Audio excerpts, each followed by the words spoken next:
流，叱咤樂壇何韻詩，熱鬧樂壇。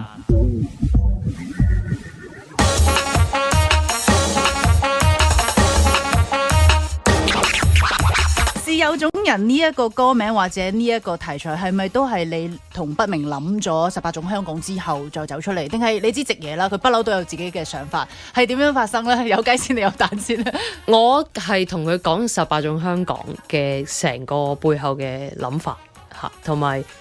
其實呢隻歌咧好得意嘅，因為咧係上年12月我已經收咗翻嚟，即係11寫咗呢隻歌啦。咁跟住我已經當其時我已經俾咗阿直爺，我就話不如我哋即係寫一隻歌係即係去喺嗰個時候出。咁你知道啱啱個運動完咗，咁但係即係各種嘅狀態底下，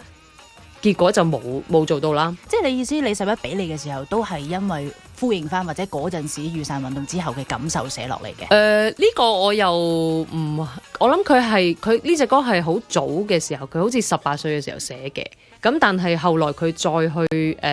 改咗啲嘢啦。咁到佢俾我嘅時候，可能佢係即係有少少嗰個情感喺入邊嘅。但係你係咪特登為佢即係問佢攞歌或者要歌？我問佢即係唔係特別有嗰個需求，即係咁樣講嘅，純粹係咁佢去俾咗呢隻歌我。咁其實係真係佢俾咗好多隻歌我嘅。咁跟住我第一隻聽就係嗰隻，而其實我基本上聽咗第一段，我已經決定要啦。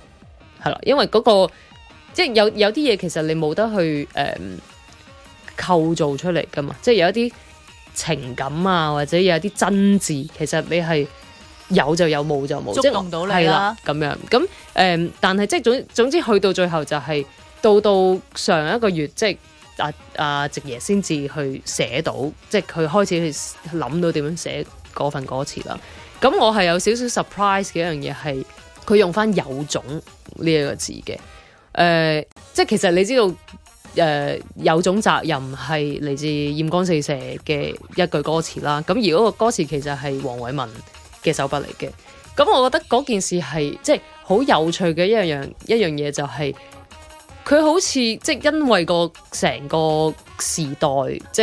係佢發生咗咁多嘅嘢，無論喺我自己身上又好，或者喺成個香港都好，而佢即係由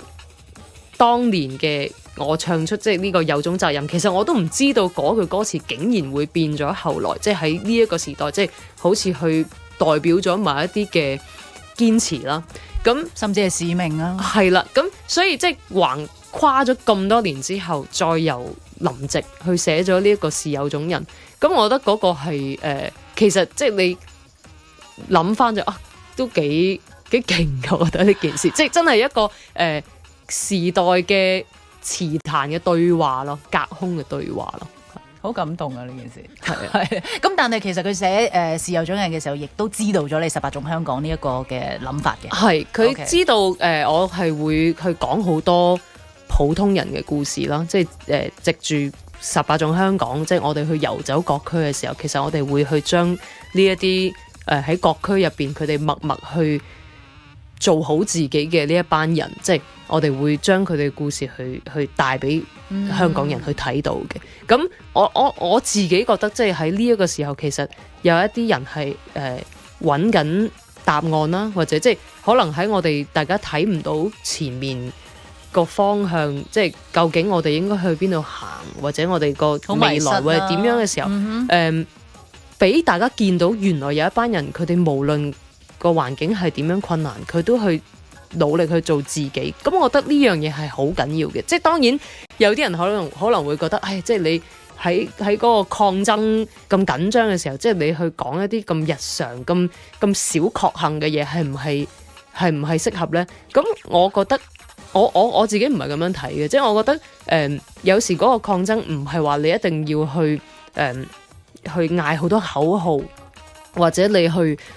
即係去點樣去衝先至為之抗爭。即係當然嗰個都好重要，即係我哋要行動嗰樣嘢都好重要。但係其實當個環境咁差嘅時候，你係講緊點樣去將嗰個抗爭放翻去我哋嘅生活入邊，即係我哋點樣去生活自主，我哋點樣去命運自主，我哋點樣去即係唔去服從嗰個大嘅 system， 我哋點樣唔係俾嗰個大嘅環境去吞食，而去堅持自己每人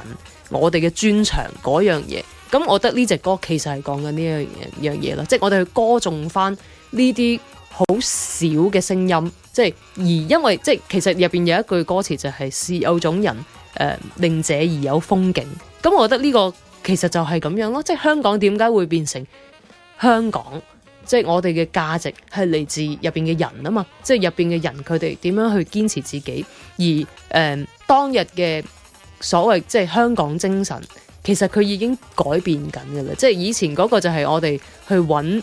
錢，或者我哋去拼搏，即係一味死做嗰個就係為之香港精神。咁我覺得而家係有一個新嘅香港精神，佢出現咗，就係我哋點樣喺一個咁困難嘅時候，我哋去揾翻一條屬於我哋自己嘅路呢？即係我哋點樣去揾翻香港獨有嘅一個價值，點樣去捍衛嗰樣嘢呢？咁我覺得呢個是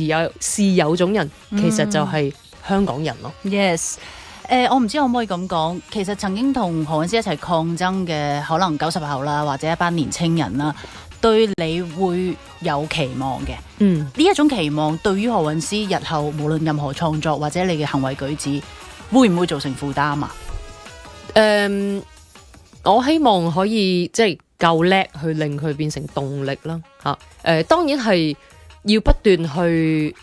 俾自己即係沉澱嘅時間嘅，因為喺而家呢個環境入邊，即係太多聲音，同埋你太容易即係不滿或者挑剔嘅情緒，其實好容易你會見到嘅，周街都係嘅。好多負面嘅能量啦，或者你好多人係即係唔中意你，或者佢唔認同你，佢即刻就可以揾到你嚟鬧你噶嘛。即係咁嗰樣嘢，我覺得翻你舊帳可能係啦，即係你好容易俾嗰樣嘢去影響嘅話咧，咁你其實乜嘢都做唔到嘅。咁好彩嘅一樣嘢咧，就係即係我作為一個娛樂圈中即係都打滾咗10幾就嚟20年嘅人咧，即係你已經經歷過無數嘅呢一啲挑剔啊、衝擊啊、負評啊，係啦，即係捏造啊，即係任何你諗下以前嗰啲八卦雜誌乜嘢未寫過，咁所以嗰樣嘢其實反而唔係十分好咁容易去影響到我咯嚇。咁但係當然你都要保持一個好清晰嘅一個思維，同埋你點樣去即係唔好太過去有前設去做所有嘢咯，因為有時嗰啲包袱就係嚟自因為你去做一件事，你就覺得我一定要去到某一個位置，或者你要做到某一個成績，咁你先至可以罷休嘅。咁我覺得就算譬如我以前我去做10 Days in the Madhouse，其實都係錯咗喺呢一個位上面，就係我希望嗰件事會點樣，咁結果佢去到最後，可能佢嗰個 outcome 唔係咁樣嘅，即係可能佢冇我設定嘅嗰個迴響，但係因為你望咗嗰個位嘅時候，你就唔記得咗，喂，原來喺左邊或者喺後面有第二啲嘢，你係做到咗嘅喎。你意思嗰一個 project 你覺得係未夠成功嘅？嗰陣時係會令到我覺得幾挫敗嘅一樣嘢，就係我覺得。因為個 noise 唔係啦，即係佢唔係咁多人去關注你關注嘅嘢。係啦，即係可能譬如之前嗰隻碟木紋，佢係賣咗嗰陣時可能賣1萬幾隻嘅，咁跟住結果去做10 days，可能佢係賣到唔到1萬隻嘅。咁即你用嗰樣嘢去衡量嘅話，你當然會覺得喂，真係好氣餒啊！咁但係其實你諗下就係去到咁多年之後。不斷有人同我講話最記得我嘅一個 project 就係嗰個10 days，因為你當日用咗銷量去衡量成敗。係啦，咁所以我而家講緊嗰樣嘢就係你如果所有嘢你用一個咁樣嘅量化嘅方法去睇呢，係好危險嘅，因為即係你要追嗰個數啊嘛，即係你要去追到嗰樣嘢嘅時候，你就忘記咗喂，原來你喺沿途你中到嘅唔單止係嗰個目標。嗰個位嘅嘢，而嗰粒種子可能影響咗好多其他嘅人，佢繼續做緊一啲關注緊嗰個弱勢社群嘅事情，係啊，冇計到嗰 part，係啦，咁所以即係我覺得而家我更加可以好 easy 地去做嗰樣嘢嘅，就係因為我知道即係我呢一個係一個實驗咯，即係我去嘗試去開拓緊一啲唔同嘅嘢，咁而我去到最後唔係話我一定要做到點樣，即係我最好就係我而家根本我想象唔到我會做到一啲乜嘢出嚟嘅，即係嗰個即係等於你去你係一個學生嘅時候，其實你去做一個 project， 你唔會去諗話我一定要做成點樣噶嘛，即係你係其實如果有咗嗰個一定要做成點，其實某程度係框框嚟㗎啦。冇錯啦，咁你唔會再摸定嗰個框框。係啊，所以其實創作本身就應該係一件咁樣嘅事噶嘛，就係你應該去即係嗰個你係去 experience 緊嗰件事啊嘛。咁我哋而家就係成日冇咗呢樣嘢，即係我哋成個音樂嘅創意工業其實就係冇咗嗰樣嘢，即係我哋唔記得咗去感受嗰件事。撐出去啦，係好大㗎嗰個可以。係啊，最後呢條問題，現階段嘅何韻詩其實最需要係乜嘢？哇，好難答啊呢個勇氣你係有晒㗎啦，講真，動力有好多。我最需要我需要人手咯，其實係啊，因為即係我而家有少少就係我一個人要做好多好多嘢，咁我係即係我有一個同時間都好多朋友㗎喎。係，但我有一個弱項就係我唔識分配人手嗰樣嘢，即係我不嬲嗰個 practice 就係，即係我自己做晒佢，即係一來有要求啦，咁二來就係即係亦都係真係唔識去分配人嘅，咁所以即係嗰個係我未來要去解決嘅一件事，即係點樣去嗰個即係唔好自己乜嘢都攬晒上身自己做。咪聽聞呢啲管理咧係要入大學讀嗰啲唔知咩 BBA 啊、MBA 啊嗰啲嘅。我其實你知唔知我上年咧年尾嘅時候，我係申請過入大學嘅。我真係有諗，我曾經有一段時間我諗過，不如去讀翻書啦。你想讀咩啊？嗰陣時係真係諗嗰啲文化政治嘢嘅咁樣，咁但係即係因為我覺得呢個係我其實都未放棄呢個諗法㗎，即係我覺得如果去到某一個時間係可以 afford 到咧，我係都想去讀翻書，係咯，即係去吸收多啲 experience 下咯。咁乜嘢令你舊年放棄唔再去讀書啊？因為如果我要讀咧，真係要讀4年，仲有嘢想做嘅，係啦，咁就好似想閉關住，好似唔係好 afford 到嗰個時間咯。好彩啫，如果咪冇呢首歌咯。係啊，是有種人多謝你何韻詩。好 ，thank you。不知花花世界人欲美夢，沒有天梯也有地上人來耕種，不知一種過去現在未來需要珍重，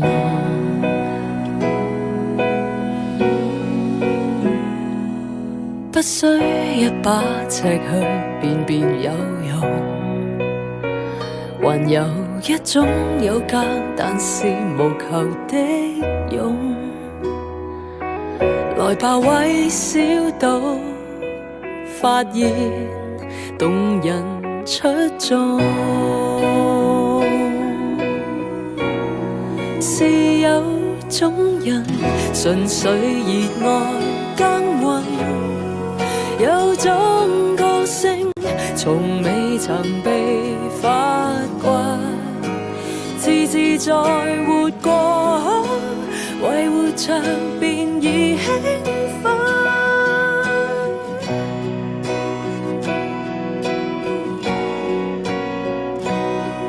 不必長於這裏就是這樣，何況天生了卻未在乎有天壤，誰人讓煙花燦爛換來花香，是有種人純粹熱愛耕耘，有種個性從未曾被發掘，自自在活過，為活着便已興奮，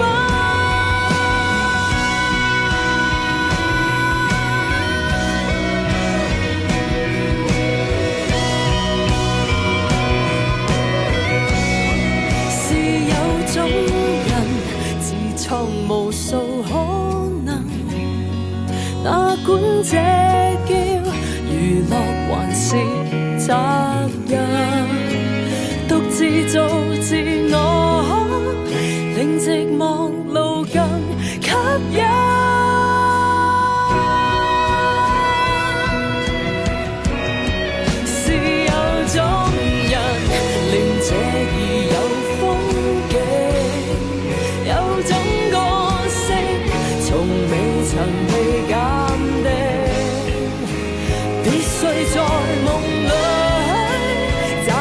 做。